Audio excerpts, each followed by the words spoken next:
look at gold and silver or precious metals and Bitcoin. They're the hottest investments you can invest in today. And so I'll be at the New Orleans Investment Conference, because there's more to gold, silver, and Bitcoin than buying it. They're very sophisticated subjects, and everybody should have as much information, education, and also know who's credible and who's fake in this asset class: gold, silver, Bitcoin. So why do you think gold is going to replace fiat currency? Well, because gold is God's money. I wrote in my book, Fake teachers. I hated my school teachers. Fake teachers, fake money, and fake assets. The US dollar is a fake asset. And, but people say, well, you're an old guy, why are you endorsing Bitcoin? Because if something has value like gold and silver, you'll hang on to it. But if you have dollars, US dollars, yuan, pesos, euros, you have to spend them quickly because they're going down in value so fast. So when I speak to young guys like you or anybody, I said, why would you save something that's losing value faster than you can save it? I mean, it's just going down. So what happens is it forces the poor and middle class, to buy things. Whereas if you had something of value, you'd hang on to it. So gold, silver, Bitcoin fit into that value class. Well, let's talk about savings now, because this is one of the issues why millennials, I think, don't understand gold.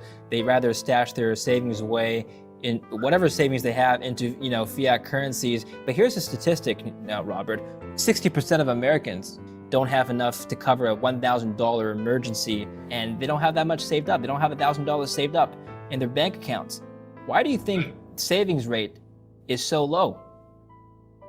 Well, and it's gotten worse since then, because of this COVID phony baloney stuff.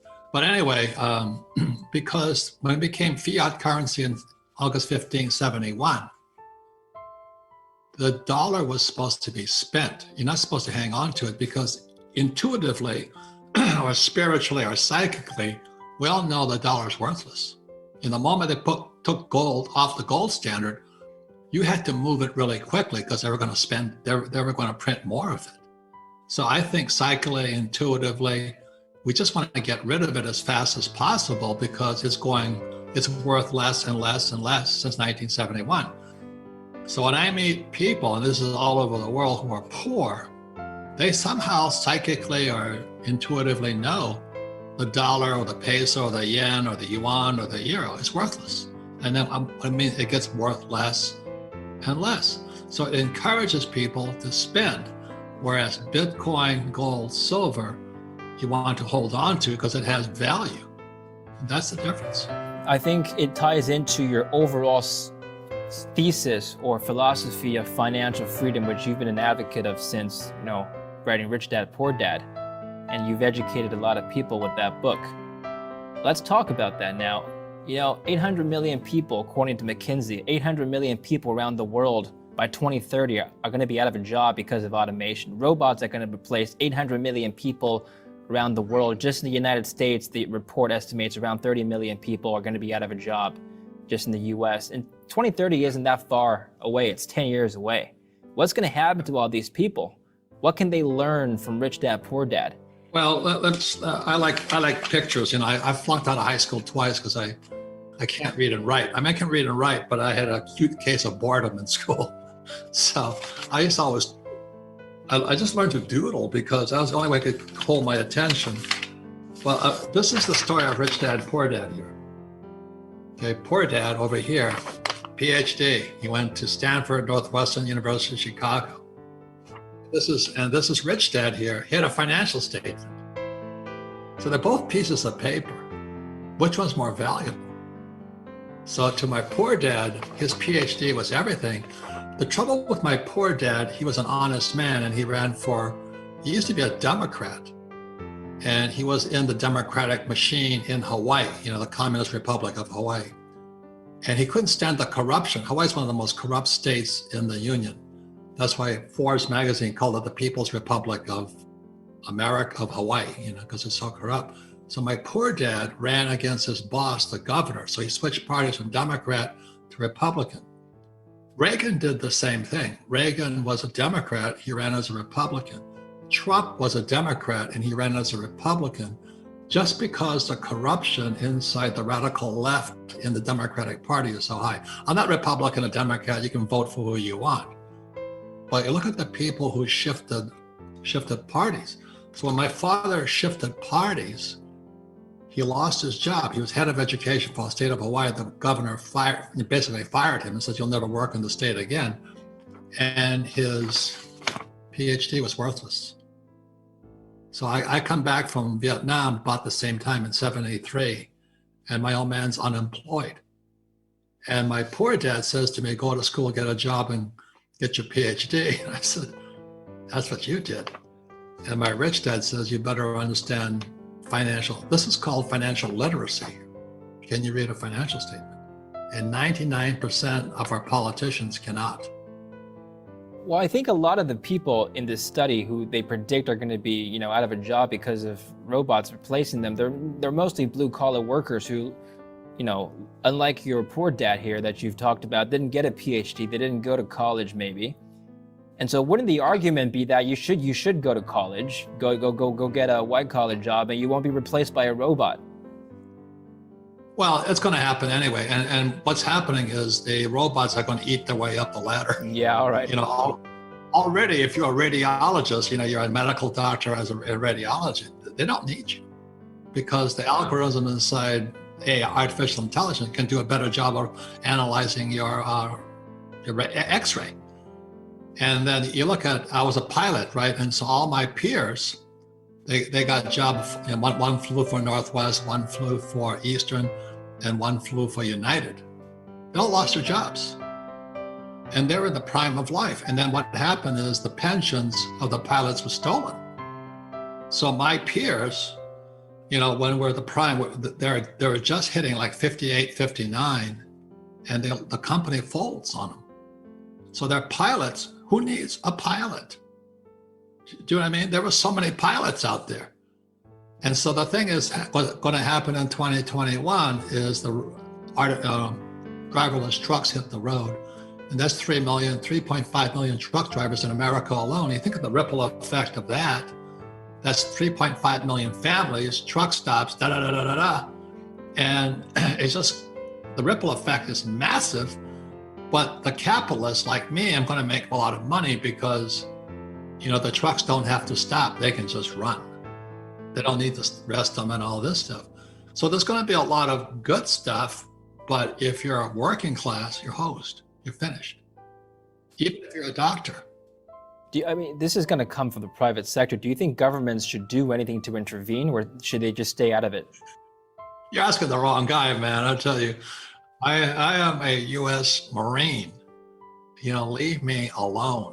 We have enough government in our life, but that's what I'll be talking about at the New Orleans Investment Conference.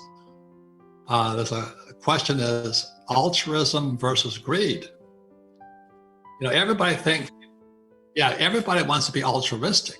We're raised, we're good Christians, raised a Christian and all this stuff, and you should help thy neighbor and all this stuff. And then I'll read this quote by Ayn Rand. Your young guys probably may not heard of Ayn Rand, but she is the godmother of capitalism.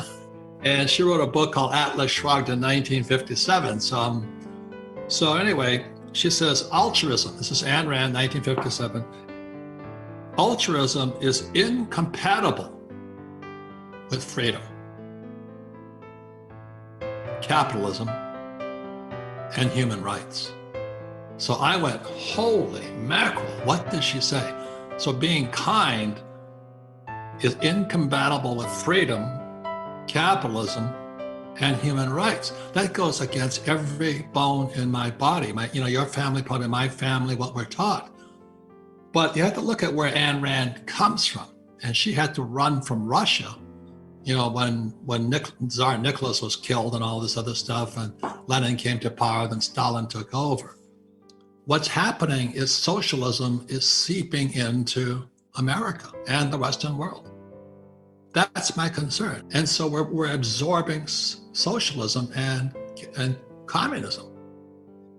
Because, let me finish this, and one of the main reasons is when you look at a financial statement here, This, for 99, without financial education, 99% of Americans are unstable in here.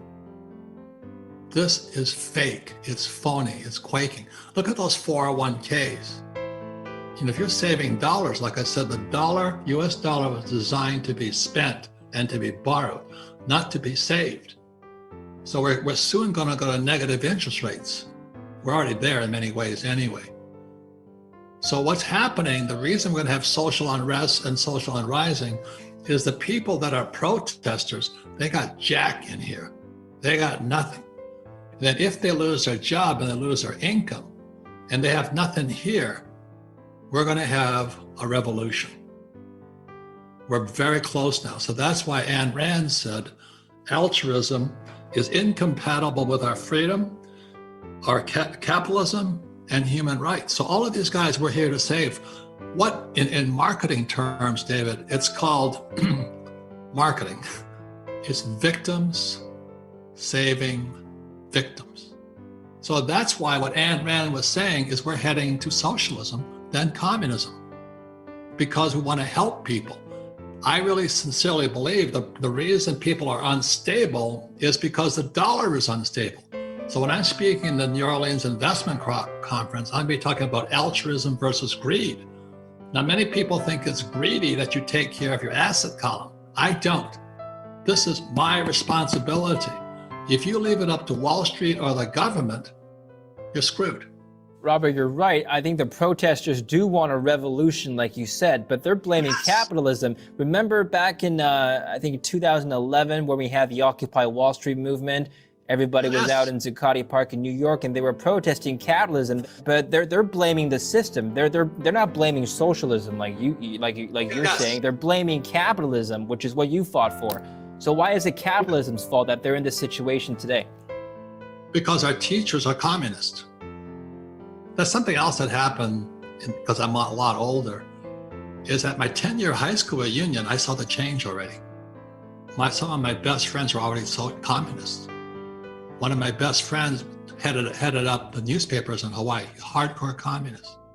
And he and I couldn't talk. He says, well, you went to Vietnam. We're the same age. We're like 28, 29 years old. He already hated me because I went to Vietnam because he was a communist. And then my other friend was a communist also. They didn't know it because we don't teach communism, capitalism, socialism in school. But these guys really wanted the government to take care of people. Everybody should be equal. The politicians are at fault for the education system then, Robert? Like what needs to change in the education system that can, like you said, the assets, right? Make people have better financial conditions, improve their wealth, and build their assets. How can they learn this? How can they learn this? School teach you to get a job so you can income, okay? This is my rich dad. He says, build assets so you have passive income. Cash flow, it's called. So this is called financial literacy. Can you read a financial statement? And I'll show you this picture again, because this was Rich Dad, Poor Dad, very simple. Poor Dad, PhD. PhD stands for poor, helpless, and desperate. And my rich dad had a financial statement. My rich dad said to me, he said, when I go to my banker, they don't want to see my diploma, they want to see my financial statement. Robert, so why do you think that they're not teaching us this stuff in school? Why they're teaching us that the mitochondria is a powerhouse of the cell? They're not teaching us how to do our taxes. I think a lot of people go to school to make a lot of money. Now, not everybody, but a lot of people, and that's exactly the reaction I expected from you. They want to be like you, they want to be a millionaire, but you're saying they're taking the wrong path. What should they be doing instead? Well, it was the right path for my generation, David. The boomers, like Nixon took the ball off the gold standard in 71. I was just out of college. There was plenty of jobs. Real estate was booming, stock market, everything was good. But your generation and younger, they're screwed. The kids are coming out, the millennials are coming out of school. If they didn't have rich parents, they're stuck with student loan debt, and then they can't find a job. I was talking to a young lady the other day. She says, can't find a man. I said, why not? She says, well, the last boyfriend I had a master's degree, but all he could find was a job at Chipotle. So I said, you're going to be looking for a long time. You know what I mean? So the idea of job security is an obsolete idea. That's what we're talking about. That's what going to school to get a job is an old idea. For my generation, it was a good idea.